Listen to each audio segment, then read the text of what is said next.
शरद पूर्णिमा अश्विन मास की पूर्णिमा तिथि को कहते हैं और इसका महत्व साल की सभी 12 पूर्णिमा तिथियों में विशेष होता है। ऐसा माना जाता है कि इसी दिन माता लक्ष्मी का प्राकट्य हुआ था, इसलिए इसे माँ लक्ष्मी की जयंती के रूप में भी मनाया जाता है। इस साल शरद पूर्णिमा 16 अक्टूबर को है। इस दिन माँ लक्ष्मी बेहद प्रसन्न मुद्रा में होती हैं और रात को चंद्रमा की रोशनी में धरती पर भ्रमण करने आती हैं। जो भक्त माँ की भक्ति में लीन हैं, माँ को याद करते हैं, उनको माँ अपना आशीर्वाद देकर जाती हैं। माँ लक्ष्मी देखती हैं कि शरद पूर्णिमा की रात्रि कौन कौन जाग रहा है और उनकी पूजा कर रहा है, इसलिए इस तिथि को कोजागरी पूर्णिमा भी कहते हैं। इसे रास पूर्णिमा के नाम से भी जाना जाता है, क्योंकि शरद पूर्णिमा की रात भगवान श्री कृष्ण ने गोपियों के संग महारास रचाया था। इस दिन चंद्रमा भी अपने 16 कलाओं से पूर्ण होते हैं और अमृत की वर्षा करते हैं। चंद्रमा की रोशनी में रखी गई खीर का सेवन किया जाता है, जिससे रोग दूर होते हैं और माता लक्ष्मी की कृपा भी प्राप्त होती है। तो चलिए अब जानते हैं कि शरद पूर्णिमा की तिथि कब शुरू होगी, कब समाप्त होगी, चंद्र उदय का समय क्या है और खीर को चंद्रमा की रोशनी में रखने का समय क्या है। तो वैदिक पंचांग के अनुसार इस साल शरद पूर्णिमा के लिए अश्विन शुक्ल पूर्णिमा तिथि 16 अक्टूबर बुधवार की रात 8:40 से शुरू होगी। यह तिथि अगले दिन 17 अक्टूबर को शाम 4:55 तक रहेगी। ऐसे में शरद पूर्णिमा का पर्व 16 अक्टूबर को मनाया जाएगा। इस साल शरद पूर्णिमा को रवि योग बन रहा है। शरद पूर्णिमा को रवि योग सुबह में 6:23 से बनेगा, जो शाम को 7:18 तक रहेगा। 16 अक्टूबर को शरद पूर्णिमा का चंद्रोदय शाम में 5:05 पर होगा। शरद पूर्णिमा की रात खुले आसमान के नीचे चंद्रमा की किरणों में खीर रखते हैं, तो इस साल शरद पूर्णिमा पर खीर रखने का समय रात में 8:40 से है। इस समय से शरद पूर्णिमा का चंद्रमा 16 कलाओं से युक्त होकर अपनी किरणों को पूरे संसार में फैलाएगा। क्यों रखी जाती है शरद पूर्णिमा की रात खीर? देखिए, धार्मिक मान्यताओं के अनुसार शरद पूर्णिमा की रात चंद्रमा 16 कलाओं से युक्त होते हैं और उस रात अमृत की वर्षा होती है। चंद्रमा की किरणें औषधीय गुणों वाली होती हैं, जो शीतलता भी प्रदान करती हैं। इसी कारण शरद पूर्णिमा की रात को खीर बनाकर कुछ समय के लिए रखा जाता है, ताकि वह चंद्रमा की किरणों से औषधीय गुणों वाली हो जाए। उसे खाने से स्वास्थ्य ठीक रहता है। चलिए अब जानते हैं कि शरद पूर्णिमा की पूजा विधि क्या है। तो सबसे पहले सुबह नहाने के बाद अपने घर के मंदिर को साफ करें। माता लक्ष्मी और भगवान विष्णु की पूजा करनी है। इसके बाद गाय के दूध से चावल की खीर बनाएं। लाल या पीले कपड़े को लकड़ी की चौकी पर बिछाकर उस पर माता लक्ष्मी और भगवान विष्णु की मूर्ति स्थापित करें। आप तांबे या मिट्टी के कलश पर लाल कपड़ा बिछाकर उस पर भी लक्ष्मी जी की मूर्ति स्थापित कर सकते हैं। माता की मूर्ति के सामने घी का दीपक जलाएं और धूप दिखाएं। इसके बाद गंगा जल से स्नान करवाकर अक्षत और रोली से तिलक लगाएं। तिलक लगाने के बाद सफ़ेद मिठाई या फिर खीर का भोग लगाएं। लाल या पीले फूल चढ़ाएं। माता लक्ष्मी को गुलाब का फूल विशेष प्रिय है। शाम के समय चंद्रमा निकलने पर मिट्टी के 11 दिए या अपनी सामर्थ्य के अनुसार गाय के शुद्ध घी से जलाएं।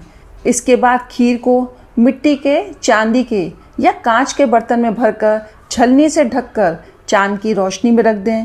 पूरी रात जागते हुए विष्णु सहस्त्र नाम का जप, श्री सूक्त का पाठ, भगवान श्री कृष्ण की महिमा, श्री कृष्ण मधुराष्टकम का पाठ और कनक धारा स्रोत का पाठ करें।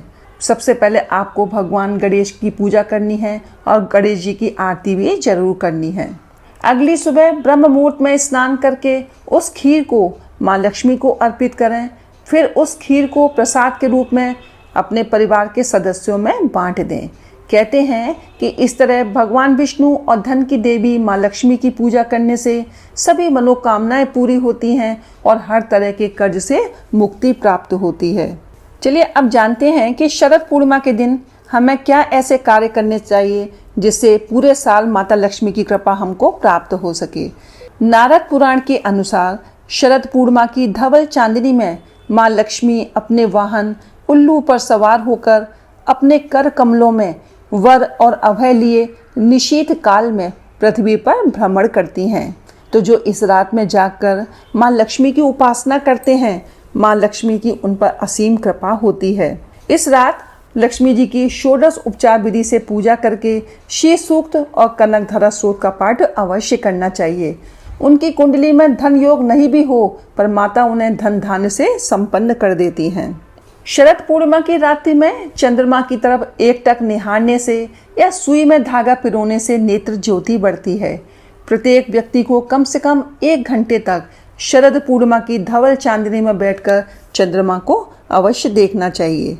शास्त्रों के अनुसार लंका अधिपति रावण शरद पूर्णिमा की रात किरणों को दर्पण के माध्यम से अपनी नाभि पर ग्रहण करता था। इस प्रक्रिया से उसे पुनर्यौवन शक्ति प्राप्त होती थी। तो प्रत्येक व्यक्ति को इस रात कम से कम 30 मिनट तक चंद्रमा की शीतल चांदनी में बैठना चाहिए। इससे स्वास्थ्य अच्छा होता है और व्यक्ति को ऊर्जा भी प्राप्त होती है। माता लक्ष्मी को शरद पूर्णिमा के दिन सफेद फूल जैसे सफेद गुलाब, चंपा, चमेली, चांदनी, सफेद मोती, सफेद फल, सफेद चमकीले वस्त्र, चावल, सफेद मिठाई जैसे खीर आदि चंद्रमा और भगवान श्री कृष्ण को अर्पित करें और माता लक्ष्मी को भी अर्पित करें। माँ लक्ष्मी को पीली और लाल सामग्री भी चढ़ाएं। मोर पंख को बांसुरी में बांधकर पूजन करें। घी का अखंड दीपक जलाएं। घर की पानी रखने की जगह पर स्वास्तिक भी आज के दिन बनाना चाहिए। ऐसा माना जाता है कि माँ लक्ष्मी को सफेद कौड़ियाँ बेहद प्रिय हैं। जिस दिन शरद पूर्णिमा हो उस दिन शाम को माँ लक्ष्मी की पूजा में लाल कपड़े में बांधकर 5 सफेद कौड़ियाँ रखें और पूजा के बाद इन कौड़ियों को अपने धन के स्थान पर रख दें। माँ लक्ष्मी की कृपा आपके घर पर सदैव बनी रहेगी। माँ लक्ष्मी को पान भी बेहद प्रिय माना जाता है। तो शरद पूर्णिमा के दिन माँ लक्ष्मी को पूजा में पान जरूर अर्पित करना चाहिए और खुद भी पान का सेवन करना चाहिए। पान को समृद्धि का प्रतीक माना गया है।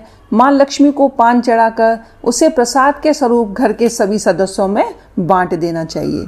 तुलसी को भी माँ लक्ष्मी का ही रूप माना गया है और शरद पूर्णिमा पर तुलसी की पूजा करना बहुत शुभ होता है। तो जिस घर में तुलसी की नित्य पूजा होती है उस घर के लोगों से माँ लक्ष्मी सदैव प्रसन्न होती हैं। शरद पूर्णिमा के दिन तुलसी के पौधे पर घी का दीपक जलाकर रखें और सुहाग की वस्तुएं भी अर्पित करें। अगले दिन ये वस्तुएं किसी जरूरतमंद सुहागन महिला को दान कर दें। ऐसा करने से आपके पति दीर्घायु होंगे और माँ लक्ष्मी की कृपा आपके घर पर बनी रहेगी। तो चलिए आज की इस वीडियो में बस इतना ही। यदि आपको आज की मेरी वीडियो अच्छी लगी हो तो प्लीज़ वीडियो को लाइक करें, मेरे चैनल को सब्सक्राइब करें। हर हर महादेव, जय भोलेनाथ।